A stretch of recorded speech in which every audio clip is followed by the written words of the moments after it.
kudune damkar iki. Lah iki kudune damkar, nek ora damkar ya ora iso no. Few moments later.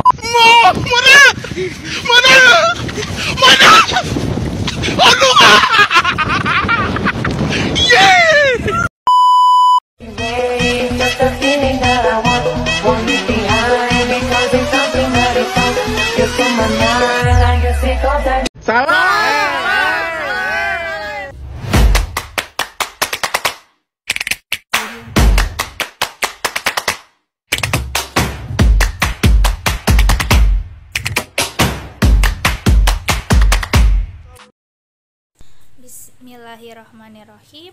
Assalamualaikum warahmatullahi wabarakatuh. Hello everyone. Perkenalkan, nama saya Yudhistira Putri Wahyu Ilahi. Saya dari kelas 12 IPA 7, nomor absen 31. Kali ini saya akan menjelaskan mengenai materi sel elektrolisis yang terdapat pada bab elektrokimia. Tujuan dari penjelasan materi ini ialah untuk menuntaskan remedial penilaian harian KD elektrokimia bab elektrolisis. Sebelumnya saya meminta maaf jika nantinya ada suara-suara yang mungkin dapat mengganggu teman-teman semua dalam memperhatikan dan mendengarkan penjelasan dari saya. Teman-teman, pada video sebelumnya, pada saat saya tengah menjelaskan mengenai materi sel volta, saya telah sedikit mereview tentang materi sel elektrolisis ya. Bahwasannya di materi sebelumnya saya mengatakan bahwa sel elektrolisis akan mengalami reaksi redoks secara tidak spontan, sehingga membutuhkan energi listrik agar redoks dapat berlangsung. Oke, lanjut ya teman-teman. Adapun materi yang akan dibahas dalam presentasi kali ini ialah yang pertama, pengertian sel elektrolisis. Yang kedua ada reaksi-reaksi yang terjadi di sel elektrolisis. Yang ketiga itu mengenai prinsip kerja sel elektrolisis. Dan yang keempat ada rangkaian sel elektrolisis. Di sini nantinya saya akan menjelaskan mengenai rangkaian sel elektrolisis ini dengan secara singkat, padat dan jelas tentunya ya. Terus yang kelima itu saya akan menjelaskan mengenai reaksi tidak spontan. Terus yang keenam itu nantinya saya akan menjelaskan mengenai hukum Faraday, yaitu hukum Faraday 1 beserta dengan contoh soal. Terus yang ketujuh nantinya saya juga akan membahas mengenai hukum Faraday 2 beserta contoh soal. Terus yang kedelapan nantinya saya akan memberikan 3 contoh aplikasi dalam kehidupan sehari-hari, yaitu tentang pengaplikasian sel elektrolisis ini sendiri. Terus yang terakhir nantinya saya akan membahas mengenai 5 contoh soal beserta jawabannya. Nah, jadi untuk teman-teman silakan simak dan tonton sampai video ini berakhir ya. Oke teman-teman, adapun pengertian dari sel elektrolisis ialah sel elektrolisis merupakan sel yang dapat mengubah energi listrik menjadi reaksi kimia atau reaksi redoks. Di dalam sel elektrolisis dibagi menjadi 2, yaitu ada elektroda dan elektrolit. Elektroda di sini juga dibagi 2, ada jenis elektroda dan sifat elektroda. Adapun jenis elektroda juga dibagi menjadi 2. Yang pertama itu ada katoda yang merupakan kutub negatif, dan yang kedua ada anoda yang merupakan kutub positif. Mengenai sifat elektroda juga dibagi menjadi 2. Yang pertama ada elektroda yang bersifat inert, Contohnya seperti karbon, platina, emas. Yang kedua itu ada elektroda yang tidak inert. Contohnya yaitu selain karbon, platina, dan emas. Adapun elektrolit di sini juga dibagi dua, yaitu ada jenis elektrolit dan sifat elektrolit. Jenis elektrolit juga dibagi dua. Yang pertama itu ada kation yang merupakan ion positif, yang kedua ada anion yang merupakan ion negatif. Adapun sifat dari elektrolit yang pertama yaitu bersifat lelehan atau leburan, tidak memiliki, atau yang bisa kita kenal dengan sebutan yang tidak memiliki atau mengandung pelarut H2O. Contohnya itu seperti NaCl liquid. Yang kedua itu bersifat larutan. Jika larutan memiliki pelarut berupa H2O, contohnya itu seperti NaCl yang aqueous. Oke, teman-teman, kita lanjut mengenai reaksi-reaksi yang terjadi di sel elektrolisis. Yang pertama, reaksi yang terjadi di katoda. Reaksi yang terjadi di katoda merupakan reaksi reduksi. Yang harus diperhatikan ialah yang pertama, perhatikan elektrolit dan kationnya. Jika elektrolitnya berupa lelehan atau leburan, maka yang akan mengalami reaksi reduksi adalah kation itu sendiri. Contohnya Na+ ditambah elektron akan menghasilkan Na. Jika elektrolitnya berupa larutan H2O, maka spesies yang akan mengalami reduksi harus diperhatikan jenis kationnya terlebih dahulu. Yang pertama, jika kationnya adalah H+ atau berasal dari asam, maka yang akan direduksi adalah H+. Contohnya, 2H+ ditambah 2 elektron akan menghasilkan H2.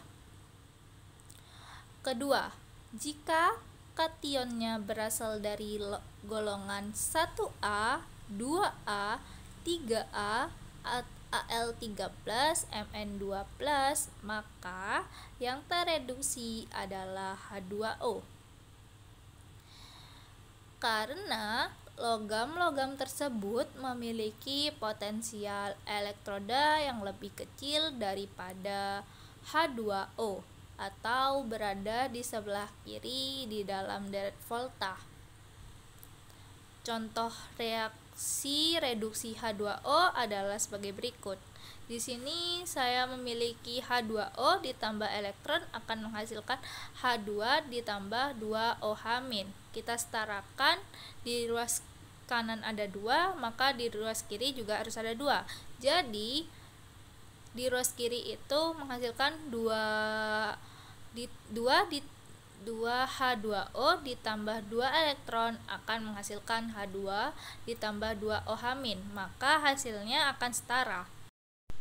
Lanjut,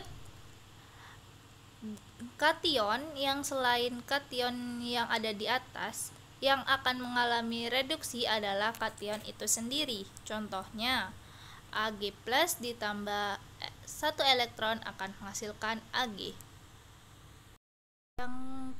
Yang kedua ada reaksi yang terjadi di anoda, merupakan reaksi oksidasi.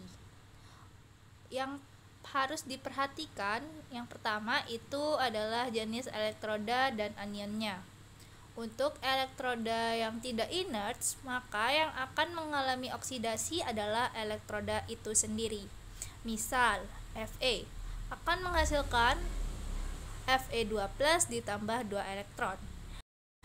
Untuk elektroda yang inert, maka kita harus perhatikan anionnya.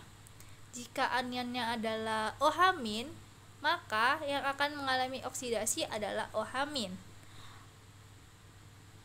Contoh reaksinya di sini ada OH- akan menghasilkan 2H2O ditambah O2 ditambah 4 elektron. Karena agar setara, maka di ruas kiri kita tambah menjadi 4 OH- akan menghasilkan 2H2O ditambah O2 ditambah 4 elektron, maka hasilnya akan setara. Oke, lanjut ya teman-teman.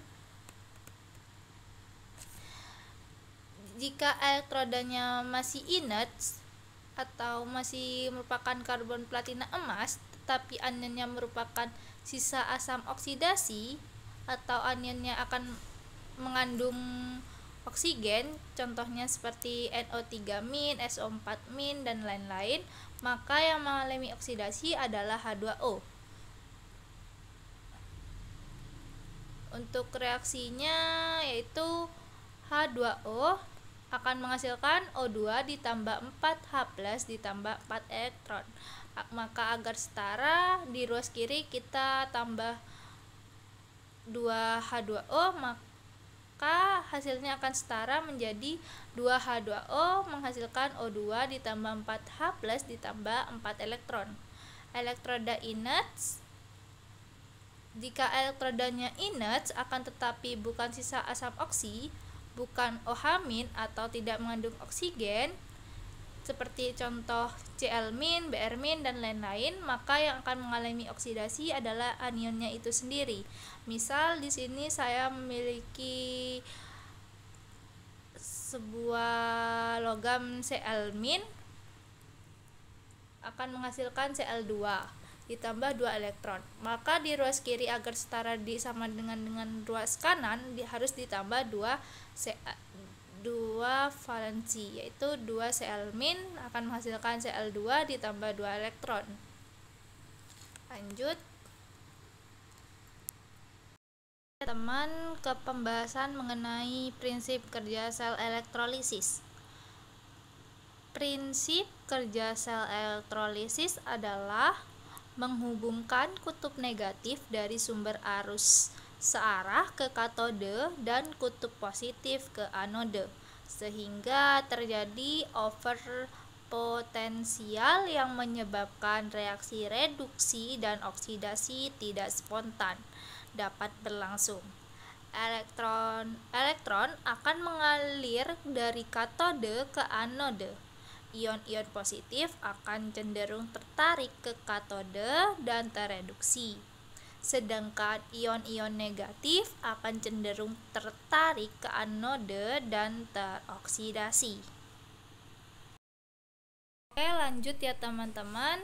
Kali ini kita membahas mengenai rangkaian sel elektrolisis.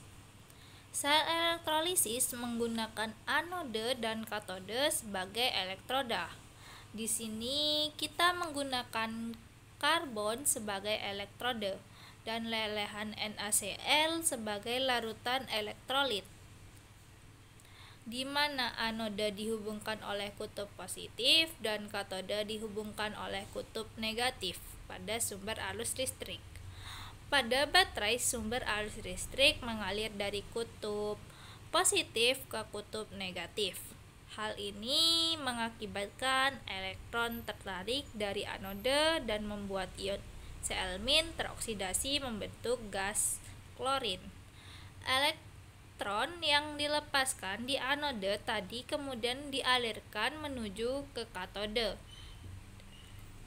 oleh baterai yang kemudian ditangkap oleh ion Na+, sehingga tereduksi membentuk logam Na. Logam Na tersebut akan membentuk padatan yang menempel pada katode. Oke, lanjut ya teman-teman, kita akan membahas mengenai reaksi tidak spontan. Reaksi tidak spontan merupakan reaksi yang tidak dapat mereduksi unsur-unsur di sebelah kanannya, dan potensial sel yang dihasilkannya bertanda negatif, sehingga reaksi tersebut tidak berjalan dengan spontan. Oke, kita lanjut ya teman-teman ke tentang contoh soal reaksi tidak spontan. Di sini ada contoh soal yang pertama, diperoleh data sebagai berikut. Cr3+ ditambah 3 elektron akan menghasilkan Cr dengan data nolnya sebesar minus 0,74 volt. Yang kedua ada Cu2 plus ditambah 2 elektron akan menghasilkan Cu dengan data potensial elektronnya sebesar positif 0,34 volt.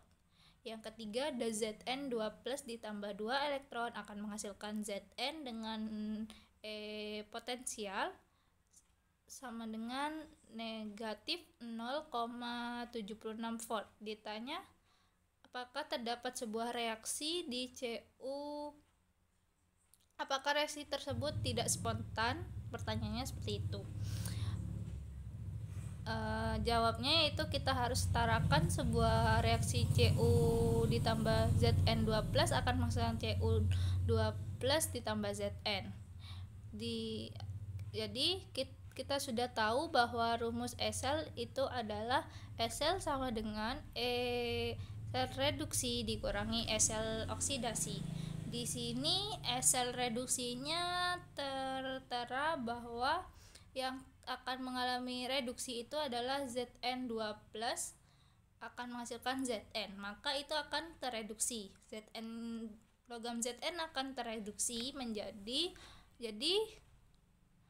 Zn. Jadi yang sel reduksinya di Zn itu sebesar minus 0,76. Terus yang akan mengalami oksidasi adalah Cu. Dari Cu menjadi Cu2 plus. Maka yang oksidasi Cu-nya selnya sebesar positif 0,34. Jadi negatif 0,76 dikurangi 0,34 akan menghasilkan minus 1,1 volt. Maka reaksi tersebut tidak spontan. Oke, kita lanjut ya teman-teman. Jika kita ingin mengetahui reaksi tersebut apakah tergolong dalam reaksi spontan atau tidak, sedangkan di dalam soal tidak diberitahu berapa jumlah selnya, maka langkah yang harus diperhatikan ialah melihat deret volta. Di sini saya sudah menunjukkan sebuah deret volta yang selnya semakin kecil makin mudah teroksidasi jika semakin ke kiri. Sedangkan kalau semakin ke kanan, selnya akan semakin besar dan semakin mudah tereduksi. Jadi lanjut ya teman-teman. Di sini saya ada contoh soal juga bahwa terdapat sebuah reaksi sebagai berikut. Cu ditambah Zn2 plus akan menghasilkan Cu2 ditambah Zn. Apakah ini merupakan reaksi yang tidak spontan? Maka jawabannya adalah iya, karena logam Cu berada di sebelah kanan logam Zn, sehingga reaksi ini condong tidak spontan. A few moments later. Oke, lanjut ya teman-teman ke penjelasan mengenai hukum Faraday. Hukum dasar elektrolisis ditulis dan disusun oleh seorang ahli kimia dan fisika yang bernama Michael Faraday. Berdasarkan percobaan yang dilakukan Faraday, menemukan adanya hubungan antara massa zat yang dihasilkan dengan jumlah listrik yang digunakan selama elektrolisis berlangsung. Hasil percobaan itulah yang kita kenal dengan sebutan hukum Faraday 1 dan hukum Faraday 2. Di sini saya akan menjelaskan mengenai hukum Faraday 1. Jumlah zat yang dihasilkan pada elektroda sebanding dengan jumlah arus listrik yang dihasilkan ke dalam larutan. Dengan rumus hukum Faraday 1 yang pertama itu ada W sama dengan berat ekivalen dikali kuat arus dikali waktu per detik per 96.500 untuk rumus yang pertama. Rumus yang kedua ada W sama dengan berat ekivalen dikali Faraday. Rumus yang ketiga W sama dengan E dikali C per C ini adalah satuan Coulomb ya. dibagi 96.500. Oke ya teman-teman, kita lanjut mengenai contoh soal hukum Faraday 1. Di sini yang pertama, dalam elektrolisis FeSO4 digunakan listrik sebesar 0,4 Faraday. Hitunglah massa Fe yang dihasilkan di katode dengan ArFe sama dengan 56. Nah, untuk mengerjakan soal ini kita harus menggunakan rumus yang kedua, yaitu W sama dengan E dikali F. Langkah yang pertama untuk mengerjakan soal ini yaitu kita harus tuliskan persamaan reaksinya dulu. Di sini persamaan reaksinya yaitu FeSO4 menghasilkan Fe2+ ditambah SO4 2-. Terus kita lanjut mencari nilai E-nya dengan cara atau rumus E sama dengan ArFe per jumlah elektron. ArFe-nya diketahui bahwa ada 56 ArFe-nya. Terus jumlah elektron dari Fe adalah 2. Maka 56 dibagi 2 hasilnya adalah 28. Langkah yang kedua, kita langsung masukkan ke dalam rumus W sama dengan E dikali F, yaitu jumlah E-nya kan 28, Faraday-nya adalah 0,4 Faraday. Jadi 28 dikali 0,4 hasilnya adalah 11,2 gram. Maka W-nya ketemu 11,2 gram. Contoh soal hukum Faraday yang kedua. Berapa massa logam Ag yang diendapkan jika arus listrik sebesar 5 ampere dialiri ke dalam larutan AgNO3 selama 10 menit? Diketahui bahwa ArAg sama dengan 108. Untuk penyelesaiannya kita tulis diketnya dulu. Diketahuinya bahwa I atau arus listriknya sebesar 5 ampere dengan waktu 10 menit, yaitu kalau kita rubah menit ke detik, maka 10 menit ini catatannya adalah 600 detik. Yang ditanya adalah massa logam Ag. Nah, langkah yang pertama untuk menyelesaikan soal ini kita harus menuliskan persamaan reaksi dari AgNO3. AgNO3 jika ditulis persamaannya jadi Ag+ ditambah NO3-. Langkah yang kedua kita mencari nilai elektronnya dari Ag. Maka nilai E-nya itu ArAg dibagi jumlah keseluruhan elektron. ArAg di sini sebesar 108. Sedangkan elektron elektron valensinya sebesar 1.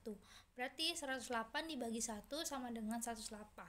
Langkah yang ketiga baru kita masukkan ke dalam rumus yang pertama. Karena di sini diketahui kuat arus dan waktunya juga. Jadi kita menggunakan rumus yang pertama. Itu rumus pertama di sini memakai W sama dengan I dikali E kali T per 96.500.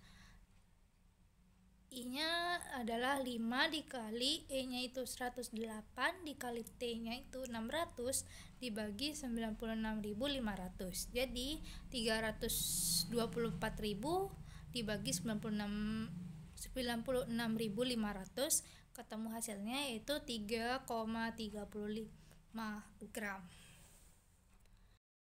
Lanjut ke hukum Faraday kedua. Jika arus listrik dialirkan dalam beberapa sel elektrolisis yang dihubungkan secara seri, maka jumlah massa zat yang dihasilkan pada setiap elektrode sebanding dengan massa ekivalen masing-masing zat tersebut. Di sini kita menggunakan rumus W1 banding W2 akan sama dengan E1 banding E2. W1 merupakan berat endapan yang pertama, W2 adalah berat endapan yang kedua, E1 merupakan berat ekivalen zat pertama, E2 adalah merupakan berat ekivalen zat kedua. Contoh soal.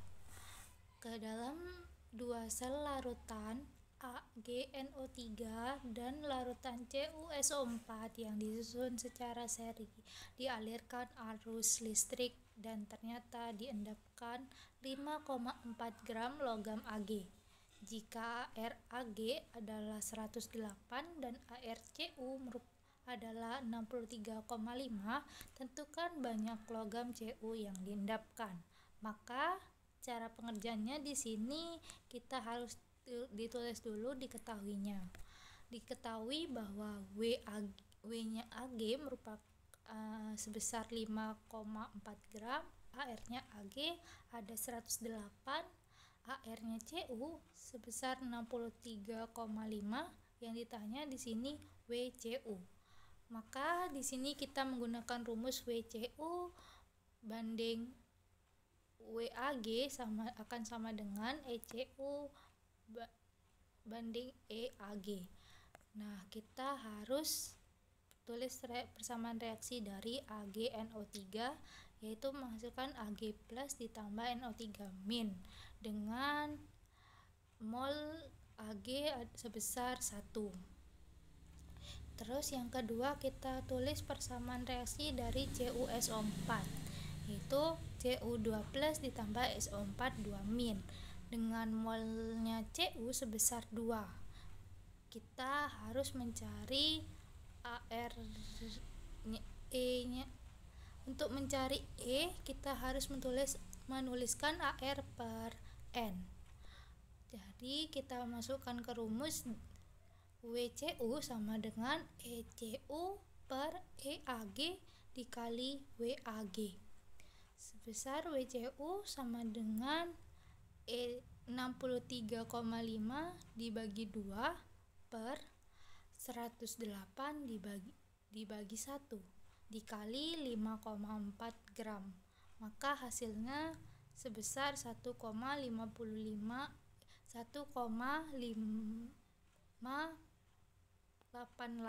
gram. Aplikasi sel elektrolisis dalam kehidupan sehari-hari. Yang pertama, ada pembuatan gas di laboratorium.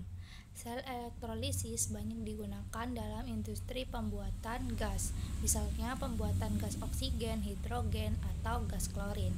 Yang kedua, proses penyepuhan